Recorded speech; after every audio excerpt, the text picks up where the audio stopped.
Okay, Uncle's gonna do class number 17. Should be an easy class today. It'll be interesting, you know. Um, we'll try our best. Okay, class number 17. Okay, let's begin. Enter the dojo. Yes, sir.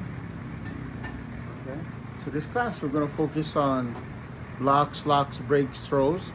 Okay, and what you're gonna probably see is certain techniques that you think, or a lot of people like get down like on like, you know, like judo, aikido. They don't get down on judo. They get down kind of on aikido, saying, you can't use it for this, you can't use it for that. Okay.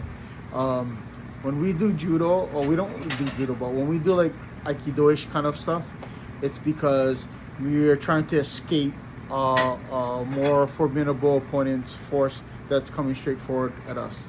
Because we can't defend it like with our normal, you know, self. We have to use their energy against them and throw them. Okay, so you may see stuff like that. It's not going to be 100% correct, or like maybe you might find some critique in it. But remember, Uncle is just a podcaster, brother. Okay, so let's try our best. Let's go. Let's start horizon block. Let's go. 1, 2, 3, 4, 5, 6, 7, 8, 9, 10. Let's do with a lock. Okay, so horizon block, lock, horizon block, lock, horizon block, lock, horizon block, lock, horizon block, lock.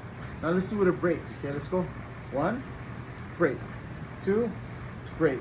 3, break. 4, break.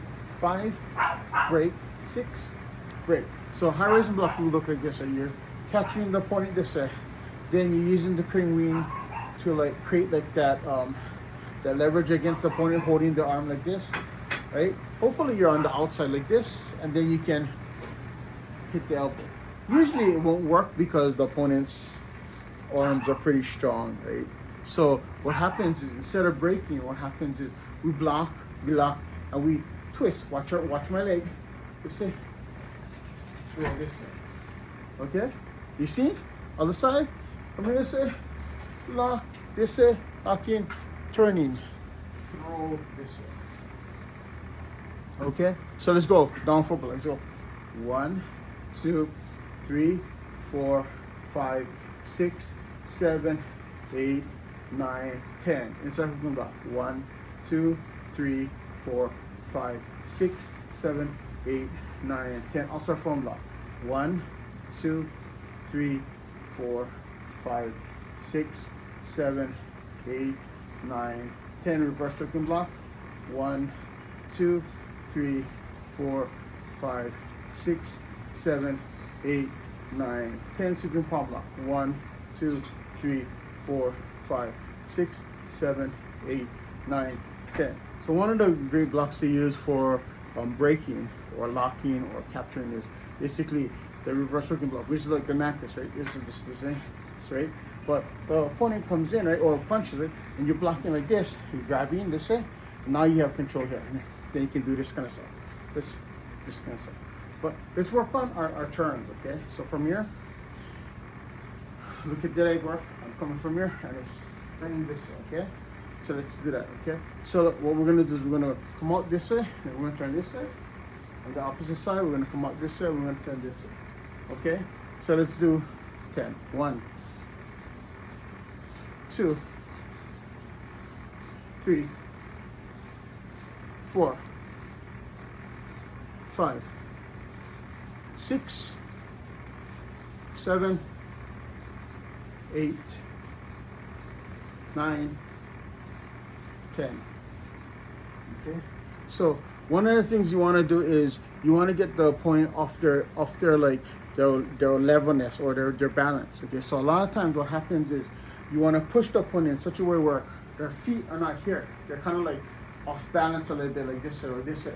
Or you want to move their body back this way, or you want to move them forward this way. So a lot of times what happens is, you know, like the judo guys, right? They grab you like this, they get you off the center, and you're kind of like wobbling, you're like kind of hanging in the air. And then once you're in the air, they now have control of you. They can go this way, they can come this way, right? They can, you know, like if they have you opposite direction, they can do like the smashing on the ground, whatever. So those are the kind of stuff that you see them do, okay? So on our end, though, the Kung Fu guys, we're just gonna practice the turning and the throwing and maybe the off centering or the off balance. So once you block this way, you know, hit, getting the opponent off balance, you know, hit, getting the opponent off balance, because once you get the opponent off balance, now you can capitalize on the throw, the pushing, the throwing, and that way. And our whole goal is to redirect the force that's coming towards us and have it go that way, or have it go this way, or have it go that way, or have it go this way, okay? So that's what we're trying to do. Okay, let's do the X block. 1, 2, 3, 4, 5, 6, 7, 8, 9, 10. Let's do the floating block. 1, 2, 3, 4, 5, 6, 7, 8, 9, 10. Let's do the double chop block. 1, 2, 3, 4, 5, 6, 7, 8, 9, 10. This is another block that's good for like capturing, right? Because you block, the attack is coming across this way, you block, and all of a sudden you just change it, right? You change it from this way to this way, and now you have control. Turn this way to this way. So a lot of times what happens is we use like the types of throws that we do, or the locking that we do against like that guy elbows you, bam, this way, right? And you go bam, and then you grab and you throw, right? Or the person like attacks you this way with the knife, or he punches you this way, X, right? Open, control, scissors, grab, throw. Other side, control, grab, throw. So the whole thing about it is probably going to the outside, and then using the opponent force and throwing them this way, or throwing them this way. Okay, so we did the floating block. Let's do the downward cross block. 1, 2, 3, 4, 5, 6, 7, 8, 9, 10. Okay, so let's do the double block now. Let's go 1, 2, 3, 4, 5, 6, 7, 8, 9, 10. Okay, so now let's do brush block. I'm going to say 1, 2, 3, 4, 5, 6, 7, 8, 9, 10. Let's do tiger mount block. 1, 2, 3, 4, 5, 6, 7, 8, 9, 10. Let's do lifting the cape. 1, 2, 3, 4, 5, 6, 7, 8, 9, 10. So lifting the gate is another one. The kick is coming in, or the punch is coming in, right? But mostly the kicks, because you want them to go off balance, right? You control the opponent's leg this way, you move them this way or this way, you can move in, you can move back. But the only intent is that you're using, like, their gravity is pushing the leg down, you're holding the leg up, and then all you gotta do is just now redirect the leg in that direction or this direction. You can even kick down the leg if you want to, but that's the whole intent of lifting the gate. Okay, let's do Chinese crosses. 1, 2, 3, 4, 5, 6, 7, 8, 9, 10. Okay, so again, let's work on the breaks. Okay, let's do the outside front block. We'll go across this side. Boom. Like, let's imagine this. Boom. That's kind of hard to do the break. Okay, let's go. Circle block, reverse circle block. Let's go. What else we can do? Yeah, I mean, it's hard to do without an actual opponent in front of you, because when the opponent strikes, then you can see, right? Because what you're doing is you're capitalizing on their weak points, which is basically, you know, their joints, right? Whether it be like the wrist, or the elbow, right? Or like the shoulder, right? Or like the knee, right? You're capitalizing on the fact that it can only move so far. And then once you get it to the point where it hits like a threshold, right? You move it a little bit further to apply pressure, or you lock it, and then now you can control it, and then now you can control the whole body by moving it in such a way. Okay. All right. So let's do some elbows. Okay. Let's do the upper elbow like this. 1, 2, 3, 4, 5, 6, 7, 8, 9, 10. So another break is basically the punch comes in, I block this side. From here, elbow up, breaking this side. Or elbow across, breaking this side. Other side, right? This side, grabbing this side, right? Elbow up, or elbow breaking, like this. Okay?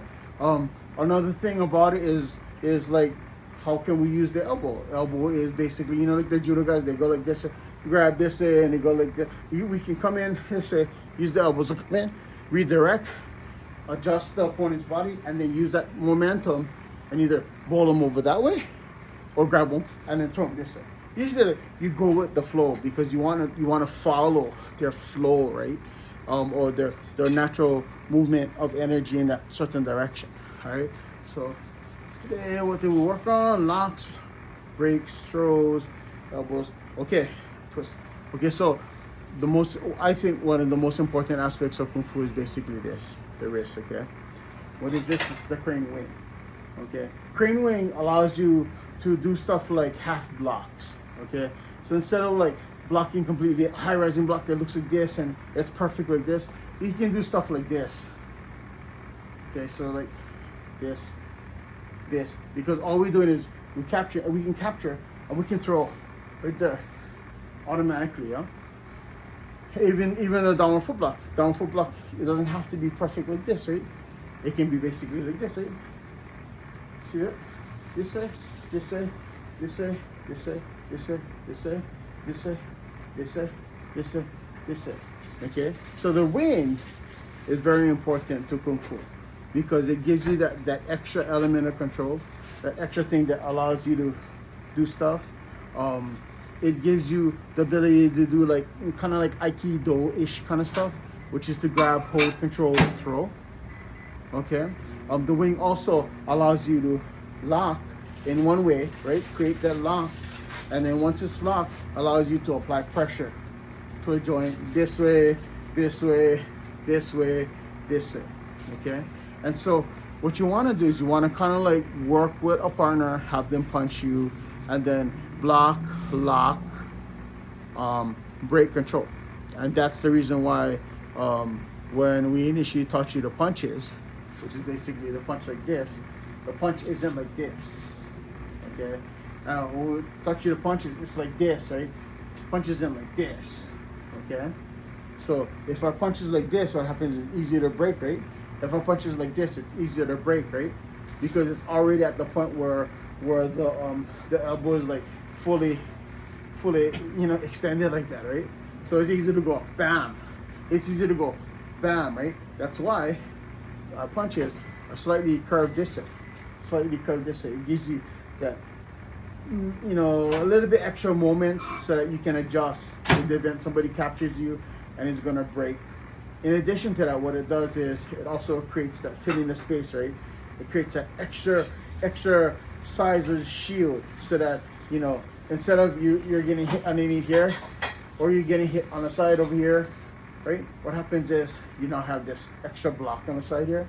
You now have this extra block on the side here, but you also have this extra capture on the side here. You actually have this extra capture on the side here. All this sensitivity, right? Because this punch can easily turn into an elbow, right? Which can easily turn into this, which can easily turn into a capture. And you can now use it for chin na, okay? So I know this class is kind of weird. It was first started off as a skills class and it morphed kind of into like explanatory class. But anyway, this was skills techniques class number 17. I know we didn't get into too much exercising, but hey, next time I'll go see you next time.